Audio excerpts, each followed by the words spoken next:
الحمد لله نحمده ونستعينه ونستغفره ونؤمن به ونتوكل عليه ونعوذ بالله من شرور أنفسنا ومن سيئات أعمالنا من يهده الله فلا مضل له ومن يضلل فلا هادي له ونشهد أن لا إله إلا الله وحده لا شريك له ونشهد أن محمدًا عبده ورسوله صلى الله تعالى عليه وعلى آله وأصحابه وبارك وسلم تسليمًا كثيرا أما بعد فأعوذ بالله من الشيطان الرجيم بسم الله الرحمن الرحيم يا أيها الذين آمنوا ادخلوا في السلم كافة ولا تتبعوا خطوات الشيطان إنه لكم عدو مبين۔ قرآن مجید کی آیت میں نے پڑھی ہے، اللہ تعالیٰ سے دعا ہے اللہ تعالیٰ صحیح طرح سے بات کہنے کی، سننے کی، سمجھنے کی اور پھر ہم سب کو اس پر اللہ تعالیٰ عمل کی توفیق عطا فرمائے۔ یہ آیت میں بہت مرتبہ بیانات میں پڑھتا ہوں کہ اے ایمان والو، اسلام میں مکمل داخل ہو جاؤ۔ اسلام میں مکمل داخل ہونے میں جو چیز سب سے بڑی رکاوٹ ہے وہ ہے انسان کی خواہشات۔ اس پر پچھلے ہفتے میں نے بات شروع کی تھی کہ انسان جب دنیا میں آتا ہے، دنیا میں آتے ہی خواہشات کی ایک دنیا ہے، خواہشات شروع ہو جاتی ہیں، چاہتیں شروع ہو جاتی ہیں۔ پیدا ہوتے ہی چیخیں مارتا ہے، اس کو دودھ چاہیے، کھلونے چاہیے، اس کو نہیں ملیں گے غصہ کرتا ہے۔ تو یہ اس میں خواہشات ہیں جو پیدا ہوتے ہی شروع ہو جاتی ہیں۔ جب تک ماں کے پیٹ میں تھا تو کوئی خواہش نہیں تھی، ایک ہی خواہش ہوتی ہے باہر آ جاؤں میں کسی طریقے سے، اور وہ قدرت نے انتظام کیا ہوا ہے اس کو باہر لانے کا، لیکن ڈاکٹروں کو اللہ کا بنایا ہوا نظام چونکہ پسند نہیں ہے، لہذا وہ قصائی بن کے چیر پھاڑ کر کے ٹائم سے پہلے نکال لیتے ہیں۔ ڈاکٹروں کا خیال یہ ہے کہ اللہ تعالیٰ نے کا نظام غلط ہے، یہ جو نیچرل ہے، نارمل ڈیلیوری جسے کہا جاتا ہے، ہمیں اللہ سے چونکہ زیادہ پتہ ہے لہذا ہم کاٹیں گے اور بچے کو مارکیٹ میں خود لے کر آئیں گے۔ خیر موضوع نہ تبدیل ہو جائے، میں اصل موضوع پہ آتا ہوں۔ آپ کہہ سکتے ہیں کچھ عورتیں بیمار بھی تو ہوتی ہیں، کچھ یقیناً ہو سکتی ہیں، یہ نہیں ہو سکتا کہ ہر 2-3 کے بعد آپریشن، 2-3 کے بعد آپریشن، اس سے تو دنیا کا نظام ہی تباہ و برباد ہو جائے۔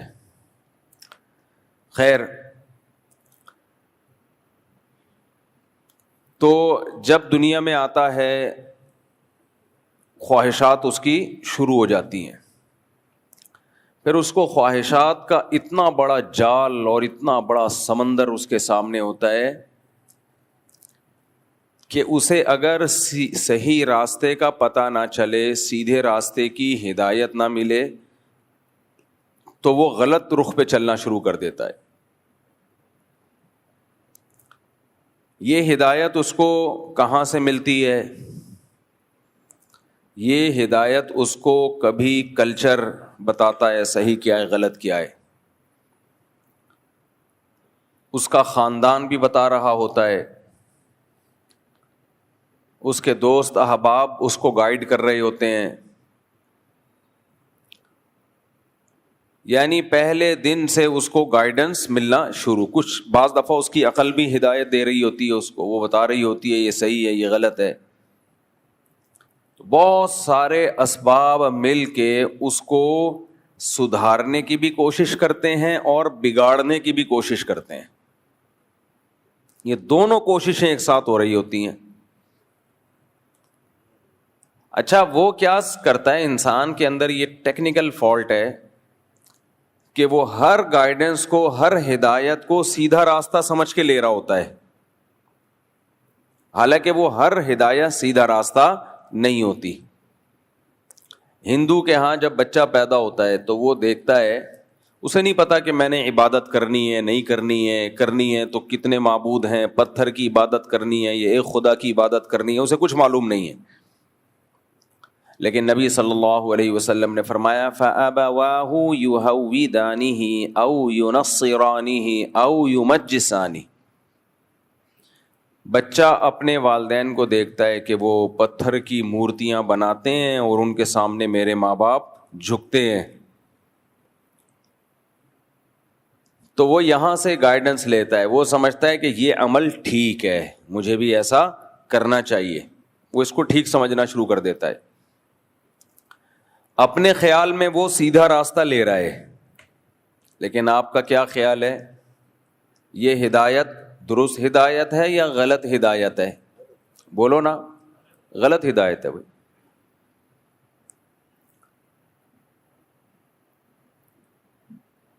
پھر تھوڑا سا وہ بڑا ہوتا ہے، دیکھتا ہے دنیا میں نشہ بھی چل رہا ہے، اس کا دوست شراب پی رہا ہے، اس کے پڑوسی شراب پی رہے ہیں، سب پیتے ہیں، تو وہ کہتا ہے ہم بھی ٹرائی مارتے ہیں. وہ بھی کیا کرتا ہے؟ وہ بھی پینا شروع کر دیتا ہے. تو یہ گائیڈنس اگر وہ ان لوگوں میں نہ رہتا تو شراب پیتا؟ کبھی بھی نہیں پیتا. وہ اس کو کیا پتا یہ گند کیا ہے. دائیں بائیں لوگوں سے، اپنے ماں باپ سے سب سے زیادہ متاثر انسان اپنے والدین سے ہوتا ہے. ابا پیتے ہیں تو بیٹا بھی پھر کہے گا ابا جب پی رہے ہیں تو ہم بھی پئیں گے. تو وہ دائیں بائیں ماحول دیکھتا ہے اور وہ وہاں سے ہدایت لیتا ہے اور وہ بھی پینا شروع کر دیتا ہے. تو یہ صحیح ہدایت لے رہا ہے یا غلط؟ ہدایت تو لے رہا ہے، کیونکہ اگر یہ دائیں بائیں نہ دیکھتا تو نہ پیتا. خود سے اس گندگی کی طرف کبھی بھی انسان کا ذہن نہیں جاتا. لیکن کچھ صحیح چیزیں بھی لے رہا ہوتا ہے. وہ دیکھتا ہے قانون بہت مضبوط ہے، چور پکڑے جاتے ہیں، ان کو سزائیں ملتی ہیں، اور جو انسانیت کی خدمت کرتے ہیں ان کو سوسائٹی اپریشیٹ کرتی ہے، ان کی حوصلہ افزائی کرتی ہے. تو اس بہانے وہ بھی کچھ نیک کام کر لیتا ہے. اس نے دیکھا فلاں نے غریبوں کو کھانا کھلایا، محلے میں لوگوں نے بڑی واہ واہ کی، بڑا اچھا آدمی ہے، نائس پرسن ہے. تو وہ دو لوگوں کو دیکھا دیکھی وہ بھی کبھی چندہ دے دیتا ہے، کبھی کسی ٹرسٹ میں پیسے دے دیتا ہے، لوگوں کو کھلا دیتا ہے. تو یہ ہدایت بھی اس نے کہاں سے لی ہے؟ بولو، خود سے نہیں، پبلک کو دیکھا اس نے.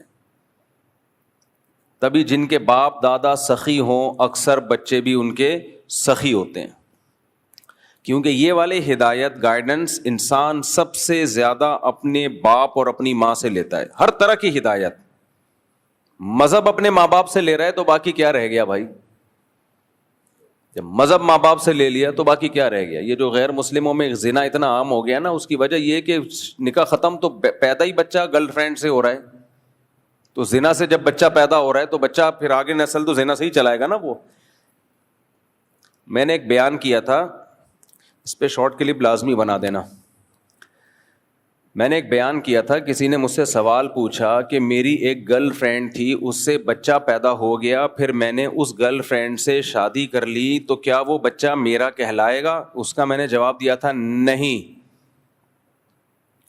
کیونکہ وہ زنا سے پیدا ہوا ہے، لہذا وہ بچہ بغیر باپ کے کہلائے گا. بے شک اس لڑکی سے آپ نے بعد میں شادی کر لی ہو، شادی کے بعد جو بچہ پیدا ہوگا وہ حلال ہی ہے. نکاح سے پہلے جو پیدا ہوا وہ حلال نہیں ہے. تو آپ اس کے باپ نہیں ہو، چاہے بے شک آپ نے اس گرل فرینڈ سے بعد میں شادی کر لی ہو. اور باپ نہ ہونے کا مطلب کیا ہے؟ ولدیت میں، نادرہ میں آپ فادر میں اپنا نام نہیں ڈال سکتے. دنیا میں ڈال دو، آخرت میں اللہ پکڑے گا، وہ نہیں چھوڑے گا آپ کو.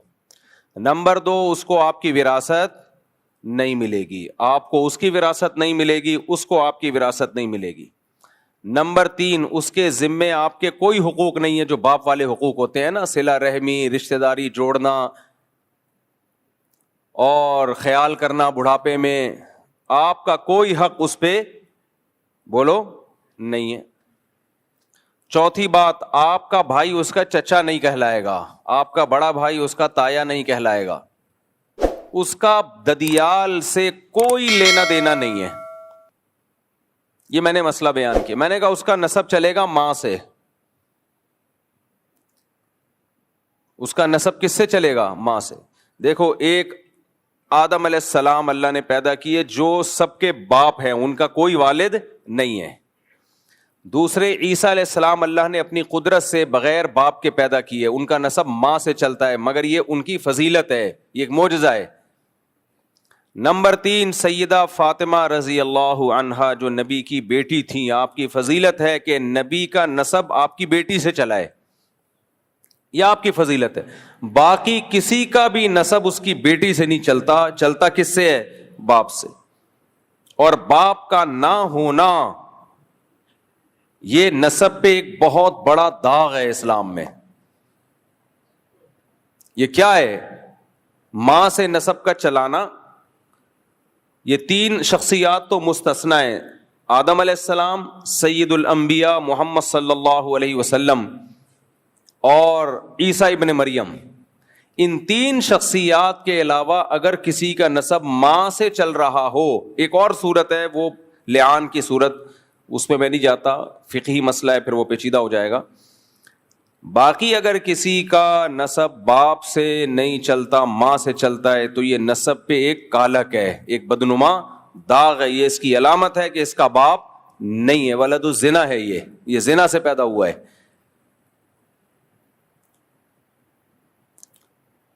اب میں نے جب یہ مسئلہ بیان کیا کہ بھئی اس کا نسب چلے گا ماں سے، وراثت ملے گی کہاں سے؟ ماں سے، تو میں حیران ہوں لوگوں کے نیگیٹو کمنٹس دیکھ کے. لوگوں نے کہا کہانی باز ملا، کہانی باز مولوی، علم نہیں ہے. میں حیران ہوں، اسلام کی بیسک چیزوں کو بھی لوگوں نے بھلانا شروع کر دیا ہے. اب اسلام کی بنیادی چیزوں کو بھی، حلال بچے میں حرام بچے میں زمین آسمان کا فرق ہے بھائی. لوگ کہتے ہیں اس بچے کا کیا قصور ہے،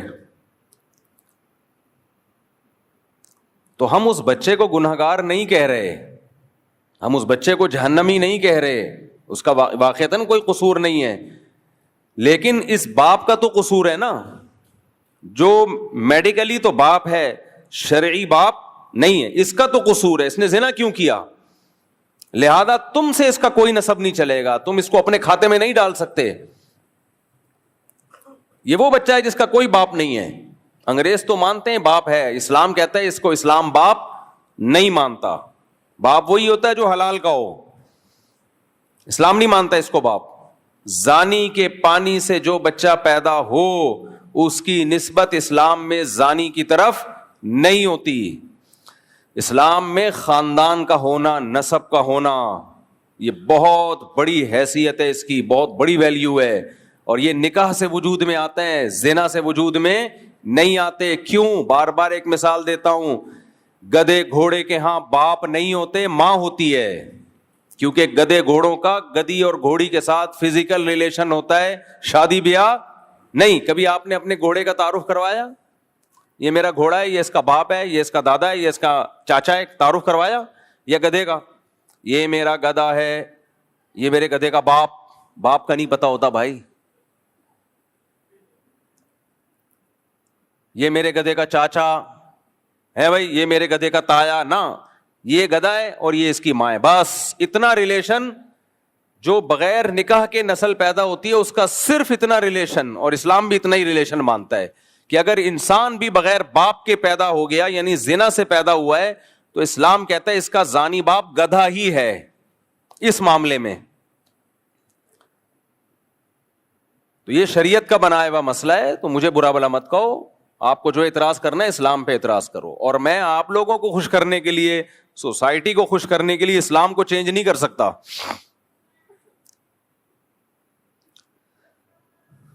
اسلام کو چینج کرنا ہوتا نا، میں 4 شادیوں پہ بات ہی نہیں کرتا، کیونکہ لوگ خوش نہیں ہوتے اس سے. جو پڑھے لکھے لوگ ہیں نا، جناب پروفیسر غامدی صاحب نے بیان دیا ہے بھی 4 شادیوں کے خلاف. انہوں نے بڑے اپنے ہی، وہ جو ان کا ایک اچھا اسٹائل ہے بات کرنے کا، اس اسٹائل میں انہوں نے کہا ہے کہ وہ میں اس لیے پیش کر رہا ہوں آپ کے سامنے, اس کے نیچے پازیٹیو کمنٹس, لوگوں کے کمنٹس کیا تھے کہ یہ ہوتے ہیں پڑھے لکھے لوگ. یعنی جناب قابل احترام پروفیسر غامدی صاحب نے 4 شادیوں کی نفی کی ہے. اس میں کس طرح سے نفی کی ہے وہ بتاتا ہوں. تو جو پڑھے لکھے لوگ ہیں نا, جو نہیں جھگڑے کرنا چاہتے, جن کو اپنی بیٹیوں پہ سوگن کا خطرہ لگا رہتا ہے, تو انہوں نے بڑا اپریشیٹ کیا اور کہا دیکھیں یہ ہے ایک پڑھے لکھے اسکالر میں اور ایک ان پڑھ اسکالر میں یہ فرق ہے. ان پڑھ سے کون مراد ہے؟ ہم جیسے لوگ, اور پڑھے لکھے وہ تو ہیں ہی ہیں, لمس یونیورسٹی کے پروفیسر ہیں, پڑھے لکھے کیوں نہیں ہوں گے. تو اس میں انہوں نے دلیل یہ دی ہے کہ یہ جو اسلام میں قرآن میں ہے نا 4 شادیاں, یہ تو غزوہ احد میں شہید بہت سارے صحابہ ہو گئے تھے تو ضرورت پڑ گئی تھی, لڑکیاں زیادہ ہو گئی تھیں, مرد کم ہو گئے تھے, اس ضرورت کے لیے اجازت دی گئی کہ بھئی یہ کام کر سکتے ہو.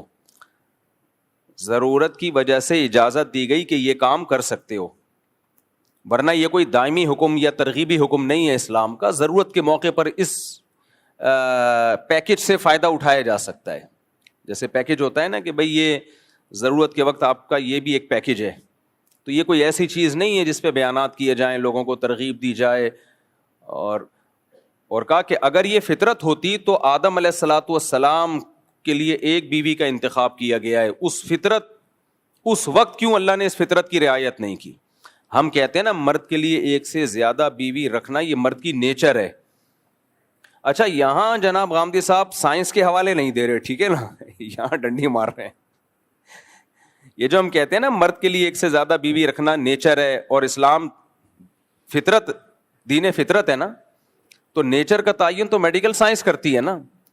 تو جناب پروفیسر غامدی صاحب آپ سائنسدانوں سے پوچھ لیں, آپ میڈیکل سائنس سے پوچھ لیں, اب تو خواتین ڈاکٹرز نے بھی یہ کہنا شروع کر دیا ہے کہ مرد کے لیے ایک بیوی کافی نہیں ہے. کلپ رکھے ہوئے میرے پاس, modern doctors, liberal doctors, lady doctors, انہوں نے بھی یہ کہنا شروع کر دیا ہے کہ مرد کا گزارا ایک بیوی سے نہیں ہوتا. کرنا چاہیے گزارا, اگر یعنی یہ نہیں کہ آپ کو ایک دوسری نہیں مل رہی تو آپ برائی کی طرف جائیں, لیکن مرد کے لیے کافی نہیں ہے. تو یہ تو ڈاکٹر کہہ رہے ہیں.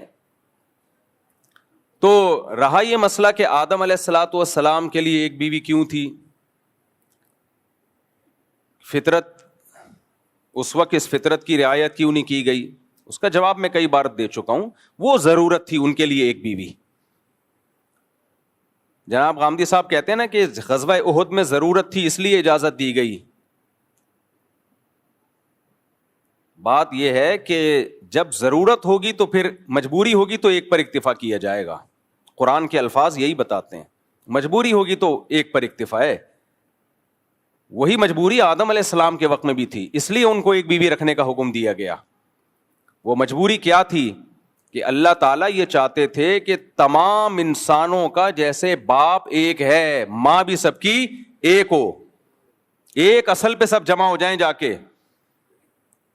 اگر آدم علیہ السلام کی 4 یا 8 یا 10 15 بیویاں ہوتی تو ہم میں تو سوتیلے پن میں لڑتے رہتے ہم, تو اما ہوا کی اولاد ہے, تو اما فلاں کی اولاد ہے, تو اما فلاں کی اولاد ہے. ایکویلٹی, مساوات جب ہی پیدا ہونی تھی. انا خلقناکم من ذکر و انثی, اے لوگوں ہم نے ایک مرد اور ایک عورت سے تم کو پیدا کیا ہے, تم سب سگے بھائی ہو, سوتیلے بھائی نہیں ہو تم. اس کی مثال یہ ہے کہ آدم علیہ السلام کی اولادوں میں نکاح کیسے ہوا ہے, نکاح کیسے, وہ تو سب بہن بھائی تھے. کزن تو بعد میں بنے ہیں نا وہ, تو آگے نسل کیسے چلے گی؟ نسل اسی طرح چلے گی کہ جڑواں بہن بھائی کو سگا بہن بھائی قرار دیا گیا, اور جو جڑوے نہیں ہوئے ان کو ایک دوسرے کے بہن بھائی قرار نہیں دیا گیا, ان کو ان سے نکاح کی اجازت دی گئی. آج ایسا نہیں ہو سکتا. اب اسی دلیل سے کوئی یہ کہے کہ جی میں اپنی بہن کے ساتھ ایک ہی پیٹ سے پیدا ہوا ہوں, جڑواں ہم ٹوئنز ہیں, لہذا یہ تو میری بہن ہے, اور جو میرے بعد اگلے سال میرا بھائی ایک بہن کے ساتھ پیدا ہوا وہ میری بہن نہیں ہے, میرا اس سے نکاح جائز ہے. علماء کیا کہیں گے؟ یہ غیر فطری ہے, یہ نیچرل نہیں ہے, بہن سے شادی غیرت کے خلاف. تو وہ جواب میں کہہ سکتا ہے آدم علیہ السلام کے یہاں پھر نسل کیسے چلی ہے, ان کی اولادوں نے کس سے شادیاں کی ہیں؟ کزن تھی اس وقت, کوئی بہنیں ہی تھیں. تو یہی کہا جائے گا وہ بھائی اس وقت ضرورت تھی نسل چلانے کی, تو اسی کو بہن قرار دیا گیا جو جڑواں پیدا ہوئی ہے, بھائی کے ساتھ. جو بھائی کے ساتھ پیدا نہیں ہوئی اس کو نامحرم قرار دیا گیا.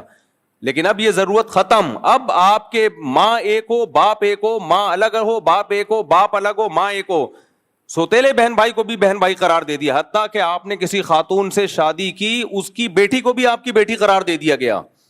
تو وہ ضرورت ختم ہو گئی ہے. تو اللہ کا شکر ہے ہم جاہل ہی اچھے ہیں الحمدللہ, ان پڑھ ہی اچھے ہیں, اللہ کا فضل ہے. کیونکہ ہم جو اگر یہ ماڈرن اسلام کی طرف چلے گئے نا, اس ماڈرن اسلام نے جو آج کے اسکالرز نے لوگوں کی آسانی کے لیے اسلام کو چینج کرنا شروع کر دیا ہے, تو ہم بھی چینج کر کے وہی حشر کرتے اس دین کا جو یہود و نصارہ نے کیا ہے. تو اس لیے مجھے یہ کہنے میں کوئی شرم نہیں آتی کہ اسلام میں اصل 4 شادیاں ہی ہیں, آپ میں تپڑ نہیں ہے, تو اسلام کو چینج کرنے کی کوشش مت کرو. بس قرآن کے الفاظ دیکھو, ان خفتم اللہ تقسطوا فی الیتامی, اگر تمہیں خوف ہو کہ تم یتیم بچیوں میں عدل نہیں کر سکتے, فانکحوا ما طاب لکم من النساء مثنی وثلاث ورباع, تو جو تمہیں پسند آئے ان میں 2 2 3 3 4 4 سے نکاح کرو. 2 سے تو اللہ شروع کر رہے ہیں. فإن خفتم اللہ تعدلوا, اگر خوف ہو کہ عدل نہیں کر سکتے, یعنی اصل مسئلہ تو وہی ہے کہ زیادہ کرو, لیکن اگر تمہارے اندر تپڑ نہیں ہے. اب غامدی صاحب یہ تپڑ جیسے الفاظ استعمال نہیں کرتے, اچھی بات ہے, ہم تو بھائی دیسی لوگ ہیں, ہم تو اسی طرح بیان کریں گے. تمہارے اندر بسوں کے پیچھے ہم نے یہی پڑھا ہے, تپڑ ہے تو پاس کر ورنہ برداشت کر. کیا خیال ہے؟ تو ہم تو وہی بتائیں گے جو, ابھی ہمارا قصور تھوڑی ہے کہ ہماری زبان ایسی ہو گئی. غامدی صاحب لمک یونیورسٹی میں رہے ہیں, ان کی زبان میں بڑی شائستگی ہے, تپڑ پپڑ جیسے الفاظ نہیں آ رہے ہوتے. بھائی ہم نے بھی ایس ایم سائنس کالج میں پڑھا ہے, اور جب ہم جاتے تھے تو بسوں کے پیچھے ہمیں یہی نظر آتا تھا, تپڑ ہے تو پاس کر ورنہ برداشت کر. اب جو پڑھا ہے وہی بیان کریں گے نا, کیا خیال ہے بھائی؟ تو یہ ہمارا قصور نہیں ہے بھائی, جو سوسائٹی میں جو چیز نظر آ رہی ہوتی ہے. ہاں بیان ہم اسٹائل ہمارا یہ ہوگا, بیان ہمارا غلط نہیں ہوگا. بیان ہم نے قرآن و سنت میں جو پڑھا ہے, 8 سال مدرسوں میں بیٹھ کے اور پڑھا, اس میں قرآن و سنت ہے. مدرسے والوں نے اپنا کچھ نہیں پڑھا جہاں میں, تو بیان ہم وہ کریں گے, بیان انشاءاللہ غلط نہیں کریں گے ہم. تو اسٹائل ٹھیک ہے, ہم بھی مرتے ہیں غامدی صاحب کے اسٹائل ماشاءاللہ بڑا اچھا اسٹائل ہے, لیکن سب کچھ اسٹائل نہیں ہوتا میرے بھائی. پہلے بات میں وزن دیکھا جاتا ہے کہ آپ اجماع امت کے خلاف بات کر رہے ہیں, آپ پوری امت سے ہٹ کے ایک الگ چیز لے کر آ رہے ہیں, اور پھر اس کی تفسیر بھی آپ غلط کر رہے ہیں. اب یہاں پروفیسر غامدی صاحب, میرا موضوع 4 شادیاں نہیں ہے, لیکن اب بات آ گئی ہے تو میں بتا دوں نا, میں یہ 4 شادیاں کی فضیلت ثابت کرنے کے لیے نہیں کر رہا, وہ تو میں 20 دفعہ کر چکا ہوں بیان. میں صرف یہ بتانے کے لیے کہ کہاں جناب پروفیسر غامدی صاحب گڑبڑ کرتے ہیں اور سادہ لوح عوام اس گڑبڑ سے متاثر ہو جاتی ہے. دلائل کی دنیا میں وہ اتنی مضبوط بات نہیں ہوتی. اب میں مثال دیتا ہوں. ایک تو غزوہ احد کا واقعہ بیان کر دیا. پہلی بات, آپ نے جو اس آیت کی تفسیر میں کہا کہ غزوہ احد میں ایسا ہوا تھا اس لیے اجازت دے دی گئی, تو یہ تو آپ نے حدیث سے لیا ہے. ایک طرف آپ کہتے ہیں حدیث ایک تاریخی کتابیں ہیں, وہ حجت نہیں ہے. یہ ان کا کلپ موجود ہے کہ حدیث تو ایک تاریخ کی کتاب ہے. اگر یہ ہسٹری کی کتاب ہے, تاریخ کی کتاب ہے, ہم بھی مانتے ہیں تاریخ کی کتاب ہے, لیکن کس کی ہسٹری ہے؟ پیغمبر کی باتیں اس میں. ہسٹری اگر مستند ذریعے سے ہم تک پہنچی ہو تو مانی جائے گی یا رد کیا جائے گا؟ مانی جائے گی. تو نبی کی ہسٹری اگر اس میں بیان ہو رہی ہے اور نبی کے اقوال بیان ہو رہے ہیں, تو ہم اس کو کیسے رد کر سکتے ہیں؟ وہ نبی کے آرڈرز ہیں. تو آپ نے کیا کیا کہ جب وہ حدیث آپ کے فیور میں جا رہی ہے تو آپ اس حدیث سے استدلال کر رہے ہیں, اور جب وہ آپ کے فیور میں نہیں ہے تو آپ کہتے ہیں یہ حدیثیں تاریخ کی کتابیں ہیں. تو قرآن میں کہاں لکھا ہے کہ یہ غزوہ احد کے موقع پہ ایسا ہوا تھا؟ یہ تو حدیث سے ہے. اور سیدہ عائشہ رضی اللہ تعالی عنہا اس حدیث کی کیا تفسیر کرتی ہیں؟ بخاری میں وہ تفسیر موجود ہے. اگر آپ نے حدیث ہی لینی ہے تو بخاری کی حضرت عائشہ کی تفسیر لیں. حضرت عائشہ فرماتی ہیں کہ پہلے زمانے میں, یعنی نبی کے دور میں, ایسا ہوتا تھا کہ یتیم بچیاں کسی شخص کی کفالت میں ہوتی تھیں. وہ چاہتا تھا اس یتیم بچی سے شادی کرنا. جیسے کوئی نامحرم بچی لے کے پال لی, اب وہ جب جوان ہو رہی ہے تو دل چاہ رہا ہے کہ میں ہی اس سے نکاح کر لوں. تو وہ کیا کرتے تھے, اس بچی کا جتنا مہر بنتا تھا نا اتنا نہیں دیتے تھے, کم مہر. اب بچی کا باپ زندہ ہوتا تو وہ اپنی بیٹی کو کم مہر میں نہیں جانے دیتا, وہ کہتا ہے میری بیٹی میں یہ خاصیت ہے تو میں اس کا زیادہ مہر لوں گا. اب مطالبہ کرنے والا باپ تو ہے نہیں, تو یہ شخص کیا کرتا تھا, نکاح کرنے کے لیے بہت تھوڑا مہر کر کے خود ہی اس سے نکاح کر لیتا تھا. تو اللہ نے فرمایا کہ یہ یتیم بچی کے ساتھ ظلم ہے کہ تم اس کو مہر کم دے رہے ہو اور اس سے نکاح کر رہے ہو. اس سے نکاح کرنا ہے تو اتنا مہر دو جتنا اس کی خاندان کی عورتوں کا, جس کو مہر مثل کہا جاتا ہے, جو ان کا اسٹینڈرڈ ہے, ادروائز تم اس سے نکاح مت کرو. اب ایک انسان کو دھچکا لگتا ہے کہ میں اس سے نکاح نہیں کروں. عرب میں نکاح کرنا آسان نہیں تھا, کیونکہ لوگ 2 3 3 4 شادیوں کا رواج تھا. جو شادی کے قابل لڑکیاں وہ ملتی نہیں تھی لوگوں کو. ہماری طرح نہیں تھا کہ وہ اخباروں میں اشتہار دے دے کے شادیاں ہو رہی ہیں لڑکیوں کی, شادی دفتروں میں جا کے اور شادی پیج بنا کے. ایسا صحابہ کے دور میں نہیں تھا, کیونکہ رواج تھا. عرب میں تو 10 بیویاں رکھنے کا رواج تھا, 10 رکھا کرتے تھے. تو اب جو بھی بہت اونچے مالدار لوگ ہوتے, ذرا ان کی پرسنالٹی ہوتی, وہ سب کی شادیاں ہو جاتی. لڑکیاں ملنا آسان نہیں تھا. اس سے اندازہ لگاؤ کہ قرآن کہہ رہا ہے جب کوئی عورت بیوہ ہو جائے نا تو فوراً نکاح کا پیغام مت بھیجو, عدت گزرنے کا انتظار کرو. پھر قرآن کہہ رہے علیم اللہ انکم ستذکرونہن, اللہ کو پتہ ہے بہت مشکل ہوگا تمہارے لیے پیغام بھیجنے میں تاخیر کرنا, لہذا گول مول طریقے سے بھیج دیا کرو. تو بیوہ عورت کے بارے میں اللہ قرآن کہہ رہا ہے کہ صحابہ کو کہ تمہارے لیے صبر بہت مشکل ہوگا. یہ بیوہ عورت کے بارے میں, یعنی اس کو فوراً سب لوگ پیغام بھیجیں گے تو تم بھی گول مول بھیج دو, سراہتاً نہ بھیجو, عدت کا انتظار کرو. آج ہے ایسا؟ آج تو بیوہ عورت عدت کیا, عدت کے بعد بھی 10 سال گزر جاتے ہیں, پیغام نہیں آتا. تو یہ انہی افلاطونیوں کی وجہ سے ہے کہ ایکچولی کر کے پورے دین کا بیڑا غرق کر دیا. ایکچولی اس دور میں تو ایسا, ایکچولی اس دور میں 4 شادیوں سے زیادہ کا رواج تھا, اس لیے لڑکیاں ملتی نہیں تھیں. اب کسی نے یتیم بچی پالی بھی ہے تو اسی پہ اس کا دل آتا تھا میں شادی کروں گا. اب پیسے ہیں نہیں شادی کے مہر دینے کے, تو وہ کیا کرتے تھے, یار تھوڑا مہر دے دو اور کر لو نکاح. قرآن نے ظلم سے روکا. اور الفاظ دیکھو, وَإِنْ خِفْتُمْ أَلَّا تُقْسِطُوا فِي الْيَتَامَىٰ, تمہیں خطرہ ہے کہ تم یتیم بچیوں میں ظلم کرو گے, یعنی ان کو پورا مہر نہیں دو گے. تو اللہ کہتے ہیں فَانْكِحُوا مَا طَابَ لَكُم مِّنَ النِّسَاءِ, دیکھو پھر اس سے نکاح مت کرو, تمہارے پاس تو اتنی گنجائشیں ہیں, ان کے علاوہ 2 3 3 4 عورتوں سے نکاح کرو. تو جس مذہب نے 2 3 3 4 عورتوں سے نکاح کی تمہیں پرمیشن دی ہو, تمہیں کیا ضرورت ہے کہ اسی سے کرو؟ پھر کیا ضرورت ہے اسی سے کرو؟ اس کی مثال ایسے ہے جیسے آپ بچے کو, یا ہم شوگر کے مریض کو منع کرتے ہیں مٹھائی کھانے سے, وہ پھر بھی لڈو کی طرف ہی بڑھ رہا ہے. ہم کہتے ہیں یار ایک لڈو کے پیچھے کیوں آ رہے ہو, تمہیں تو اللہ نے اتنی اجازت دی ہے, 20 چیزیں ڈاکٹر نے کہا ہے تم کھا سکتے ہو, سموسے بھی کھا سکتے ہو, پکوڑے بھی کھا سکتے ہو, اور خربوزے بھی کھا سکتے ہو, وغیرہ وغیرہ 20 چیزیں کھا سکتے ہو, تو لڈو ہی پہ تیرا دل کیوں آیا ہوا ہے؟ اور کیا کھانے کی چیزیں کم پڑ گئی ہیں؟ تو اللہ نے بھی یہاں صحابہ کو خطاب کیا کہ جس مذہب نے تمہیں 2 3 3 4 شادیوں کی اجازت دی ہو, نکاح کا دروازہ تو کھلا ہوا ہے, تو کیوں کسی لڑکی سے نکاح کر کے کم مہر دے رہے ہو؟ چھوڑ دو اس کو, اس سے کوئی بھی نکاح کر لے گا. تم ان کے علاوہ 2 3 3 4 سے نکاح کرو. ہاں, اس آیت نے 4 سے زیادہ پہ پابندی لگا دی ہے اس آیت کے بعد, اور پھر نبی کی دیگر حدیثیں بھی ہیں, ان سے پتہ چلتا ہے کہ اسلام میں 4 سے زیادہ الاؤ نہیں ہے. اور وہ بھی حدیثوں سے پتہ چلتا ہے, قرآن سے نہیں پتہ چلتا واضح طور پہ.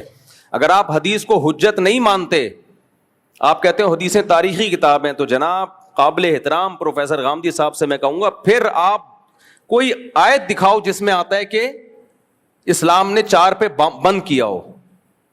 اس سے تو یہ پتہ چل رہا ہے 2 3 3 4 سے کر سکتے ہو, اس سے زیادہ کیا ہے, اس سے تھوڑی پتہ چل رہا ہے. یہ تو حدیث سے پتہ چلتا ہے کہ اس سے زیادہ آپ نہیں کر سکتے. اور اگر ہم یہ مان لے بھی لیتے ہیں کہ غزوہ احد میں ایسا ہوا تھا, یتیم بچیاں ہو گئی تھیں, ان پہ ظلم ہو رہا تھا, اس وجہ سے اسلام نے کہہ دیا 2 3 3 4 سے نکاح کرو تاکہ یہ ظلم ختم ہو, تو کیا آج ظلم نہیں ہو رہا؟ پہلے زمانے میں ظلم یہ ہو رہا تھا کہ یتیم بچی کی شادی تو ہو رہی ہے, مہر کم مل رہا ہے. آج شادی ہی نہیں ہو رہی, اور مہر کیا جہیز دے کے بھی نہیں ہو رہی. سمجھ رہے کہ نہیں سمجھ رہے؟ پوائنٹ ٹو بی نوٹڈ ہے یہ English, point to be noted. وہ کیا ہے پوائنٹ ٹو بی نوٹڈ؟ وہ پوائنٹ یہ ہے کہ آج بھی اگر آپ سوسائٹی میں 2 3 4 شادیوں کا رواج نہیں ڈالتے تو بھی یتیم بچیوں پہ ظلم ہی ہوتا ہے. پہلے ظلم یہ ہو رہا تھا کہ اچھے سے اچھا رشتہ مل رہا ہے لیکن اس کو اتنا مہر نہیں دے رہا جتنا اس کا حق بنتا ہے. آج پہلی بات لوگوں نے ایک رکھی ہوئی ہے, لڑکیاں اتنی زیادہ ہو گئی ہیں ہماری سوسائٹی میں کہ ایجوکیٹڈ لڑکیوں کی شادی نہیں ہو رہی, یتیموں کو تو کوئی ویسے ہی پوچھتا نہیں. اور یتیم بچی کا اگر اچھا رشتہ مل جائے, کوالیفائڈ, کوئی ڈاکٹر, انجینئر, کوئی لمس یونیورسٹی کا پروفیسر, ایسے اچھے کوئی خاندانی لوگ مل بھی جائیں, جناب پروفیسر غامدی صاحب جیسے اور ان کے داماد جیسے خاندانی لوگ اگر مل بھی جائیں تو بھی میرے بھائی ان کو مہر دینا تو دور کی بات, وہ جہیز دے رہی ہوں پھر بھی نہیں کر رہا ہوتا کوئی, یعنی مل ہی نہیں رہا. تو آج زیادہ ظلم ہو رہا ہے. اس لیے سوسائٹی میں آپ 2 3 4 شادیوں کا رواج عام کریں گے تو پھر لڑکیاں, جب نکاح کے قابل لڑکیاں ختم ہو جائیں گی, جب ختم ہوں گی تو مرد روڈیں ناپتے پھریں گے پھر کہ ہمیں بیوی چاہیے, اور جب وہ روڈ ناپیں گے تو پھر شادی لڑکی کی مرضی پہ ہوگی, آپ کی مرضی پہ نہیں ہوگی. سپلائی اور ڈیمانڈ کا اصول جناب غامدی صاحب نے مجھ سے زیادہ پڑھا ہوگا لمس یونیورسٹی میں. جس چیز کی سپلائی زیادہ ہو ڈیمانڈ کم ہو اس کی ویلیو بڑھتی ہے یا گرتی ہے؟ دھڑام سے نیچے آتی ہے. جس کی ڈیمانڈ زیادہ سپلائی کم اس کی ویلیو بڑھتی ہے. اسلام نے ہر مرد کو 4 شادیوں کی ترغیب دی سوائے ان کے جو کمزور ہیں, ان کے علاوہ ہر مرد کو 4 شادیوں کی ترغیب دی, جبکہ عورتیں ایک کے مقابلے میں 4 پیدا نہیں ہوتی ہیں. اتنا گروتھ ریشو تھوڑی ہے کہ 1 کروڑ آبادی ہے تو 4 کروڑ لڑکیاں اس میں, گروتھ ریشو برابر ہی رکھا ہے. تو اس سے کیا پتا چلتا ہے بھائی, کوشش ہر شخص 4 کی کرے گا, کامیاب نہیں ہوگا اس میں. کچھ 2 کر لیں گے, بہت کم ہوں گے جو 4 کر پائیں گے بھی, کیونکہ یہ یک طرفہ کام نہیں ہے. وہ بھی تو راضی ہوگی نا سامنے والی, تو وہ کیوں آپ کی دوسری بیوی بنے گی, کیوں آپ کی تیسری وائف بنے گی؟ وہ آپ میں کوئی سرخاب کے پر لگا, آپ لمس یونیورسٹی کے پروفیسر ہوں گے تو چوتھی بھی بن جائے گی آپ کی, اور میٹرک کے بھاگے ہوئے ہوں گے تو پہلی بھی نہیں بنے گی. آج غامدی صاحب اعلان کریں میں 3 شادیاں اور کرتا ہوں, دے دنادن رشتے نہ آئے میرا نام بدل دینا. کیوں؟ لڑکیاں پریشان ہیں کہ ہمیں کوئی خاندانی آدمی چاہیے. ان کے لیے آپ نے مصیبت کھڑی کر دی. سب ایک لے کے گھوم رہے ہیں, انجوائے کر رہے ہیں لائف کو, دیکھو ماشاءاللہ. ابے جو باقیوں کا بیڑا غرق ہو رہا ہے, لمس یونیورسٹی کی پروفیسر لڑکیاں وہ میٹرک کے بھگوڑے سے شادی کر رہی ہیں. جو پروفیسر ہے وہ تو ایجوکیٹڈ لڑکی دیکھ رہا ہے اپنے لیے, اور جو فیمیل پروفیسر ہے وہ 8ویں کے بھگوڑا, 10ویں سے بھگوڑا, پینے والا, کوئی سٹا لگا رہا ہے, یہ مل رہی ہیں ان کو. تو اسلام نے جو یہ 4 کا کہہ دیا نا, شکر ہے ہم اسلام کے حکم کو چینج نہیں کر رہے, کیونکہ ہم اس ماحول سے متاثر نہیں ہیں. اس لیے ہم نے ایسی دیسی پن دکھایا, بھائی جیسے ہے ویسا ہی رہے گا, آپ کو اچھا لگے تو بھی, آپ کو برا لگے تو بھی. سوچ رہا ہوں تھوڑی سی بیچ میں انگلش ٹھش پش کر دیا کروں, اس سے تھوڑا سا لوگ کہیں گے پڑھے لکھے مولانا صاحب ہیں. تو سپلائی جب زیادہ ہوگی ڈیمانڈ کم ہوگی. ہاں تو میں یہ کہہ رہا تھا کہ ایک کے مقابلے میں 4 عورتیں تھوڑی پیدا ہو رہی ہیں, اتنا گروتھ ریشو تو پوری دنیا میں کہیں نہیں ہے.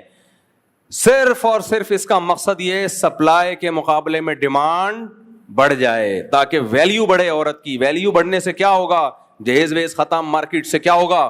شارٹ, کیونکہ مرد کی زیادہ ضرورت رہے گی نا, اس کو مل نہیں رہی ہوں گی. دوسرا فائدہ کیا ہوگا؟ لڑکی کبھی غیر کفو میں نہیں جائے گی. لڑکی کے لیے شوہر ہمیشہ اس سے برتر ہوگا. اگر لڑکی ماسٹرز ہے تو وہ کسی PhD کے پاس جائے گی, سمجھ رہے ہو؟ وہ اگر بریگیڈیئر کی بیٹی ہے تو میجر جنرل کی بیٹی کے پاس جائے گی. وہ اگر وزیر کی بیٹی ہے, صدر مملکت کی مثال اچھی نہیں لگ رہی, بہرحال وہاں جائے گی. وہ اگر رکشے والے کی بیٹی ہے تو ٹیکسی والے کے پاس جائے گی. وہ ٹیکسی والے کی بیٹی ہے تو ٹرک والے کے پاس جائے گی. وہ ٹرک والے کی بیٹی ہے. بہرحال مالی لحاظ سے, دینی لحاظ سے عورت ہمیشہ اپنے سے اوپر جاتی تھی اسلامی معاشرے میں, کیونکہ شریعت کا حکم ہے کہ غیر کفو میں نہیں کرنا ہے. اب کیا ہو رہا ہے؟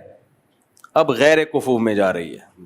جوڑ کی شادیاں نہیں ہو رہی ہیں اس سے. پھر جب جوڑ کی شادیاں نہیں ہوتی, طلاقوں کا ریشو اور بڑھ گیا. اس میں نے بتاتا ہوں نا, مذاق تھوڑی کر رہا ہوتا ہوں. میں تو غامدی صاحب نکاح خوان تھوڑی ہیں, میں تو نکاح بھی پڑھاتا ہوں. غامدی صاحب نے کتنے نکاح پڑھائے ہوں گے. آؤ جناب پروفیسر غامدی صاحب, انتہائی احترام کے ساتھ میں آپ کو بتاتا ہوں کس ٹائپ کی شادیاں ہو رہی ہیں مارکیٹ میں. تو میں تو نکاح پڑھا چکا ہوں بھائی. آؤ کبھی ہم آپ کو دکھائیں جو نکاح ہو رہا ہے. اس میں لڑکی ڈاکٹر ہے, لڑکا 8ویں سے بھاگا ہوا, 8ویں بھی کمپلیٹ کر لیتا تو خوشی ہوتی. میں لڑکی کے ابا سے کہہ رہا ہوں یہ کیا ضرورت تھی اس کو دینے کی. کہتے ہیں بیٹا 35 سال کی ہو گئی, عمر نکلی جا رہی ہے. غامدی صاحب کے پاس ان مسائل کا کوئی حل نہیں ہے. ایک بات کر دی بس, امت میں ایک چیز ڈال دی. لیکن اسٹائل پہ لوگ مرتے ہیں کہ دیکھو یہ ہوتا ہے پڑھے لکھے لوگوں کا اسٹائل, اور ایک مولوی بیٹھا ہوا ہے انڈا موڑ پہ, تپڑ ہے تو پاس کر ورنہ برداشت کر. مانتا ہوں بھائی ہمارا اسٹائل دیسی ہے. دیکھو ایک ڈاکٹر ریلائبل ڈاکٹر ہے, اس نے وہ علم میڈیکل سائنس باقاعدہ اس نے میڈیکل سائنس پڑھی ہے. آپ اس کے اسٹائل کو نہیں دیکھو گے, آپ علاج اسی سے کرواؤ گے. میں نے بد اخلاق ڈاکٹروں سے بھی لوگوں کو علاج کراتے ہوئے دیکھا ہے. بدتمیز ڈاکٹروں سے بھی ڈانٹتے ہیں, کلینک میں مارتے ہیں, بھگاتے ہیں, بدتمیزی کرتے ہیں. میں لوگوں سے کہتا ہوں کیوں جاتے ہیں اس کے پاس, کہتے ہیں یار شفا اس کے ہاتھ میں, اس کی دوا سے بندہ ٹھیک ہو جاتا ہے. تو اخلاق بھی اچھی چیز ہے, ہونے چاہیے انسان میں. بات کرنے کا اسٹائل بھی اچھا ہونا چاہیے. یہ سب شریعت کی تعلیمات ہیں. اگر کسی عالم میں نہیں ہے, مجھ میں نہیں ہے, تو ایک عیب ہے, اس کو دور کرنا چاہیے. لیکن یہ نہیں ہو سکتا کہ مسائل آپ علماء یا مفتیان کرام کے علاوہ کسی اور سے پوچھنا شروع کر دیں. ہر چیز کا ایک پراپر طریقہ ہوتا ہے, پراپر وے میں علم حاصل ہوتا ہے. اس کے بعد انسان اس بات کے لائق بنتا ہے کہ وہ شرعی مسائل لوگوں کو بتائے. اس میں بھی گمراہ لوگ ہوتے ہیں, مولویوں میں بھی, لیکن اس میں پھر آپ نے دیکھنا ہے کہ اہل حق میں کون ہے اور گمراہ کون ہے. لیکن یہ نہیں ہو سکتا کہ جو جس کی فیلڈ ہے اس کے علاوہ سے آپ مسائل پوچھنا شروع کر دیں. تو اور بھی بہت کچھ ہے. حضرت عیسیٰ علیہ الصلوۃ والسلام کی حیات کا انکار, بخاری مسلم کی کتنی صحیح حدیثیں ہیں. عیسیٰ ابن مریم قرب قیامت میں نازل ہوں گے, قرآن کی کتنی آیتیں ہیں, کتنی واضح آیتیں ہیں. تو ابھی ٹاپک نہیں ہے میرا, لیکن یہ بیچ میں ایک بات آ گئی تو اس لیے میں نے اس پہ بات کر لی ہے. تو میں آپ سے یہ کہہ رہا تھا کہ بھائی ہم جو قرآن و سنت ہے وہ بیان کریں گے, آپ کو اچھا لگے تو بھی بیان کریں گے, اچھا نہیں لگے تو بھی. تو میں اس پہ بیان کر رہا تھا کہ گرل فرینڈ سے اگر بچہ پیدا ہوتا ہے تو گوروں کے ہاں تو ڈی این اے سے پتہ چل جائے کہ جمشید کا ہے تو وہ جمشید کا کہتے ہیں. اسلام کہتا ہے ڈی این اے سے بھی پتہ چل گیا, وہ اس بندے نے بھی مان لیا کہ میرا ہے, پھر بھی اسلام اس کو آپ کا نہیں مانتا, کیونکہ وہ زنا سے پیدا ہوا ہے, وہ نکاح سے پیدا نہیں ہوا. تو میں یہ عرض کر رہا تھا, اس پہ لوگوں نے بہت سارے میرے خلاف نیگیٹو کمنٹس کہ اس مولوی کو دیکھو کہانی باز, ایک اور کہانی بیان کر دی اس نے. تو حیرت ہوتی ہے کہ جو اسلام کے جو متفقن علیہ, جس پر پوری امت کا ہمیشہ سے اجماع چلا آ رہا ہے, الولد للفراش, حدیث میں آتا ہے بچہ تمہارا جب ہوگا جو تمہاری بیوی سے پیدا ہو. گرل فرینڈ بیوی تھوڑی ہوتی ہے. ہاں اس بچے کا کیا قصور ہے, تو ہم اس بچے کو کچھ تھوڑی کہہ رہے ہیں. وہ بچے کا نسب ماں سے چلے گا اور اس کو وراثت ماں سے ملے گی, باپ سے نہیں. وہ باپ کو شریعت باپ نہیں مانتی. یورپ امریکہ میں ایسا بہت ہو رہا ہے, کمپلینز آتی ہیں. ایک خاتون نے بتایا کہ میرا شوہر نے اپنی گرل فرینڈ کے بچے کو سے بچہ پیدا ہوا, وہ اب گرل فرینڈ تو چھوڑ چھاڑ کے کہیں چلی گئی, تو وہ بچہ بھی میرے پاس لا کے ڈال دیا کہ تم اس کو پالو. میں نے کہا ایک تو آپ کے وہ ہسبینڈ کا بچہ ہے نہیں, وہ حرام سے یعنی پانی سے پیدا ہوا ہے وہ. دوسرا آپ کی ذمہ داری نہیں ہے, آپ اس کو حوالے کرو اپنے ہسبینڈ کے, بولو بھائی یہ اسلام تو اس کو آپ کا باپ بھی نہیں مانتا, یعنی اسلام آپ کو اس کا باپ نہیں مانتا, یا آپ بھی اس کے باپ نہیں, اس کو اس کی ماں کے حوالے کرو. لوگ کہتے ہیں پھر ماں بیچاری کا کیا قصور ہے جو بغیر باپ کے اپنا بچہ پالے. ماں بیچاری کا کیا قصور ہے جو بغیر باپ کے بچے کو پالے. اس کو بیچاری کہتے ہوئے تمہیں شرم نہیں آتی؟ پورا حرام بچہ پیدا کر لیا, ابھی بھی بیچاری ہے وہ. ایک طرف ہو جاؤ, یا انگریز کے بچے بن جاؤ یا اسلام میں آ جاؤ. آج کل ہماری عدالتیں بھی نا پورا یورپ کو فوکس کر رہی ہیں خواتین کے رائٹس کے معاملے میں بھی, ہر چیز میں. میں کلپ دیکھ رہا ہوتا ہوں وکیلوں کے, عدالتوں میں مرد کی کوئی حیثیت نہیں ہے. خوب سمجھ لو, شادی شدہ مرد کی بات کر رہا ہوں. تم اس وقت تک طاقتور ہو جب تک کما رہے ہو, یا تم نے حرام کاری کے لیے گرل فرینڈ رکھی ہوئی ہے, اس وقت تک تم سر اٹھا کے جیو.